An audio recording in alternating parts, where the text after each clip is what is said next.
Jubilee Hills by election ఎందుకు వచ్చింది ఈడ అంటే మన ఎమ్మెల్యే చనిపోయిండు. ఈడ ఉన్నన్ని రోజులు ప్రతి ఒక్కరికి గొడవలు, రౌడీజం కేసులు, అవే మన గుడిలు ఇరగొట్టడం, దాని గురించే ఉండే, రాజకీయం కాలేడ, రౌడీజం అయింది ఆయన ఉన్నప్పుడు. అయితే బై ఎలక్షన్ వచ్చినాయి కదా అన్న, ఎవరు గెలిచే అవకాశం ఉందనేది మా ప్రశ్న.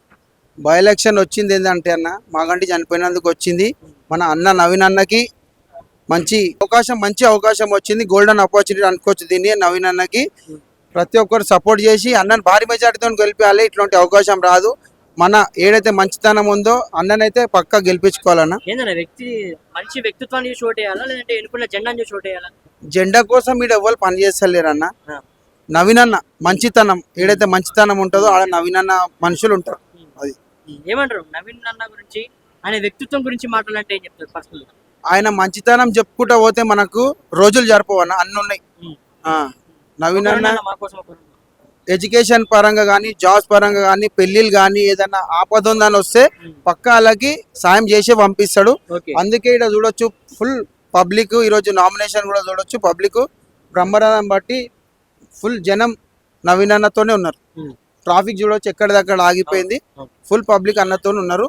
ఎవరు కూడా పైసలు తీసుకోనో లేకపోతే ఏదో ఆశ కోసం రాలే, అలా సెల్ఫ్ గా ఖర్చు పెట్టుకొని సెల్ఫ్ గా అన్ని చేసుకొని వచ్చిన వాళ్ళు, అందరు అభిమానంతో వచ్చిన వాళ్ళు అన్న. సిట్టింగ్ స్థానం వచ్చేసి బీఆర్ఎస్ కాబట్టి ఈ రోజు గల్లీ కావచ్చు, హరీష్ రావు కావచ్చు, కేటీఆర్ కావచ్చు తిరిగి గెలిపించుకునే ప్రయత్నం చేస్తున్నారు. నిజంగా ఆ సానుభూతి వర్కౌట్ అయ్యి ఆ సునీత గెలిచే అవకాశం ఉంది. సానుభూతి అనేది ఏం లేదన్న. ఆమె కోసం నేను చెడుగా చెప్పడానికి ఏం లేదు. ఒక మహిళ, ఆమె కోసం తప్పు చెప్పడం కాదు.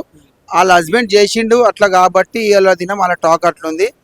ఈడ ఏంటంటే నవీన్ అన్న ఏడ విన్ అవుతాడు అని నవీన్ అన్న మీద కేసులు పెట్టడం కానీ, నవీన్ అన్న మీద రౌడీ షీటర్ కానీ, భూ కబ్జాలు అని అవన్నీ ఏడ కబ్జా చేసిండు, ఎవరిల్లు కబ్జా చేసిండో ప్రూఫ్ తీసుకొచ్చి ప్రూఫ్ పెడితే ప్రతి ఒక్కరు జనం కూడా నమ్ముతారు. ఒట్టి మాటలు చెప్తే ఈడ నమ్మేటోళ్ళు ఎవరు లేరు.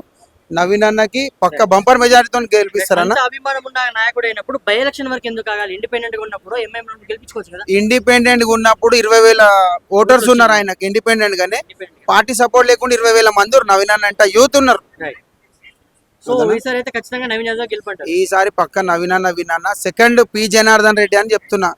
ఈడ పి జనార్దన్ రెడ్డి ఆశలు ఏవైతే ఉన్నాయో అవి మళ్ళా చూడాలంటే మన నవీన్ అన్నని గెలిపియాలి అన్న. మీరు అన్నట్టుగా నవీన్ యాదవ్ గెలుపు అయితే దాదాపు ఎంత మెజారిటీ వచ్చే అవకాశం ఉంది? అండ్ ఇంకొకటి జూబ్లీహిల్స్ భవిష్యత్తు ఎలా ఉంటుంది అన్న? పోలింగ్ గానికి ఎక్కువైంది అనుకో, మినిమం 50,000 to 70 అబౌవ్ విన్ అయ్యే ఛాన్సెస్ ఉంది. మెజారిటీ వచ్చే ఛాన్సెస్ ఉంది. పోలింగ్ ఒకవేళ తక్కువ అయితే 25,000 to 30,000 మెజారిటీ అయితే విన్ అవుతాడు. పక్క బంపర్ మెజారిటీ కొడతాడన్న. ఇది రేవంత్ రెడ్డికి మన జూబ్లీహిల్స్ ప్రజలు ఒక మంచి గిఫ్ట్ ఇవ్వబోతున్నారు అన్న. నవీన్ అన్న ఒక పీపుల్స్ లీడర్ ప్లస్ 10 రూపాయలు ఖర్చు పెట్టే నాయకుడు, పేద ప్రజల కొరకు కష్టపడే వ్యక్తి, ఒక యువ నాయకుడు. ఆయన గెలిపించాలనే ఉద్దేశంతో ఈ రోజు ఆయన నామినేషన్ ర్యాలీలో పాల్గొనడం జరిగింది. అన్న నిజంగా ఈ మాట నీ మనసు నుంచి వస్తుందా, లేదంటే మన పైసలు ఇచ్చి మాట్లాడిస్తారా? నాకు ఎందుకన్నా పైసలు, నేను గత ఎన్ఎస్యూఐ యూత్ కాంగ్రెస్ నుంచి వచ్చిన నా సొంత పైసలు పెట్టుకుని నేను పీజీ అయిపోయింది, ఎటువంటి జాబ్ చేయకుండా ఒక కాంగ్రెస్ పార్టీలనే తిరుగుతున్న వ్యక్తిని. ఇటువంటి ఒక యువ నాయకుడు అన్నకు రేపు ఎమ్మెల్యే కావాలి, భవిష్యత్తులో మేము కూడా అంత స్థాయికి పోవాలనే మా ఒక సంకల్పంతో ఇట్లా అన్నకు ప్రచారం మద్దతుగా రావడం జరిగింది. నవీన్ యాదవ్ గారి వ్యక్తిత్వం అంటే మీకు ఇష్టం అంటున్నారు కదా, నవీన్ యాదవ్ గారిలో మీకు నచ్చినటువంటి వ్యక్తిత్వం, ఆయన లీడర్షిప్, పాలిటిక్స్? ఆయనే ఈ రోజులలో పైసలు ఉంటే ఎవరు ఖర్చు పెట్టట్లేదు. 10 రూపాయలు ఉన్నా కూడా అన్న ఖర్చు పెడతాడు. బస్తీలలో పేదలకైనా యువకులకైనా అన్న అంటే నేను ఉన్నా అనే వ్యక్తి అట. బస్తీలలో నేను కూడా తెలుసుకున్నా. బస్తీలలో అన్నకు మంచి ఫాలోయింగ్ ఉంది. 10 రూపాయలు ఖర్చు పెడతారు, 10 రూపాయలకు భోజనం పెడతారు. మంచి వ్యక్తి అన్న. ఈసారి గెలవాలని కోరుతున్నాను. ఏమంటాను, ఇప్పుడు స్థానికంగా ఇక్కడ వచ్చేసి బీఆర్ఎస్ స్థానిక సిట్టింగ్ ప్లేస్ కాబట్టి గెలిచే అవకాశం ఉందా అనేటువంటి అపోహ కొంతమందికి ఉండే ఉంటది. సో దీనికి ఏం మాట్లాడతారు? అది వాళ్ళ అపోహ అంతేగాని అసలైన ప్రజలు, ఇక్కడ ఉన్న ఓటర్లు, అసలైన జూబ్లీహిల్స్ ఓనర్లు, ఇక్కడ ఉన్న కాన్స్టిట్యున్సీ అసలైన ఓటర్లు నవీన్ యాదవ్ నాకు పట్టం కడతారు. ఈసారి యువకుని ఎంచుకొని మంచి అభివృద్ధి దిశగా జూబ్లీహిల్స్ పోతుంది. ఇప్పటికీ కాంగ్రెస్ గవర్నమెంట్, మా గవర్నమెంట్ 150 కోట్లు రిలీజ్ చేసింది. ఇక్కడ అనేక పనులు చేస్తుంది. ఇంకా నా వీళ్ళన్న గెలిచిన తర్వాత ఇంకా అభివృద్ధి పథకాలు పోతాయి, పేదలకు కూడా మంచి జరుగుతుందని కోరుతున్నాను. బీఆర్ఎస్ పార్టీ ఇక్కడ గెలవదు, ఆమె డమ్మీ క్యాండిడేట్.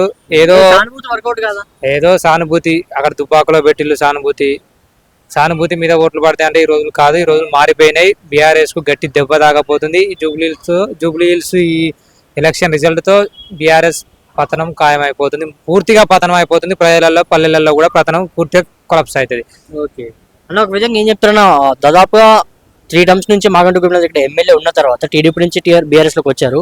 ఇప్పుడైనా అకారణ మరణం వల్ల ఈరోజు బై ఎలక్షన్ రావడం జరిగింది. కానీ ఇప్పటి వరకు ఆయన ఇక్కడ చేసిన సేవ ఏం లేదా, డెవలప్మెంట్ ఏం లేదా, అభివృద్ధి ఏం లేదా?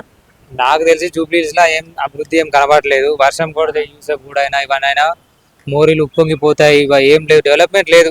జూబ్లీ ఏదో గెలిచినామా, ఓట్లప్పుడు తిరిగినామా, మళ్ళీ ఎప్పుడు శంకుస్థాపనలు అన్నట్టుగా ఉంటది. కానీ ప్రజలలో తిరిగే వ్యక్తి కాదనుకుంటా, కాదు కూడా.